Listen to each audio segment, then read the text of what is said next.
충청권 기반의 지방은행을 설립하려는 움직임이 속도를 내고 있습니다. 충북을 비롯해 4개 시도가 연말까지 구체적인 설립 방안을 마련하기로 했는데요. 충북은행 퇴출 20여 년 만에 왜 다시 지방은행을 만들려는지, 또 제대로 운영되려면 어떤 과제를 해결해야 할까요? 무슨 일 이슈 정진규, 진희정 기자가 연속 보도합니다. 1970년대 초 금융산업의 지역 분산 정책과 함께 지방은행 설립 바람을 타고 만들어진 충북은행.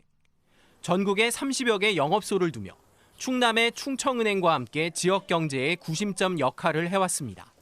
하지만 90년대 말 외환 위기와 금융산업 구조조정을 버티다 못해 사라졌습니다. 충북은행을 부실 금융기관으로 지정하고 2월 8일자로 합병 명령을 내렸습니다. 영호남을 중심으로 6개 지방은행만 남은 현재 충청권에서 새 지방은행 설립이 추진되고 있습니다. 충청권 경제공동체 메가시티 조성과 함께 논의가 시작됐고, 지방은행 설립을 공약으로 내건 국민의힘이 충청권 광역단체장 자리를 모두 차지하면서 탄력을 받게 됐습니다.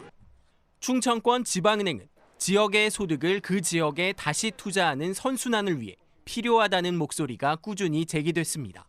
지역 내 자본이 다른 지역으로 빠져나가는 규모와 비율은 2020년 기준 충남과 충북이 17개 광역자치단체 가운데 가장 컸습니다. 지방은행이 없는 탓에 기업의 대출 규모가 적은 것도 주요 설립 이유 가운데 하나입니다.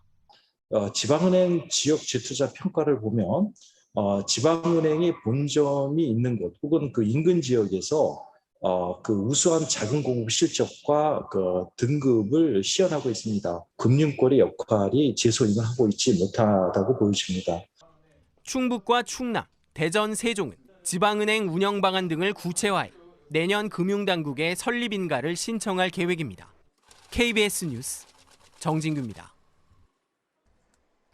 일단 막대한 초기 자본금을 확보하는 것부터 난관입니다. 은행업 인가를 받으려면 지방은행은 최소 250억 원을 확보해야 하지만 충청권에서 추산하는 지방은행의 안정적인 운영 자금 규모는 3천억 원입니다.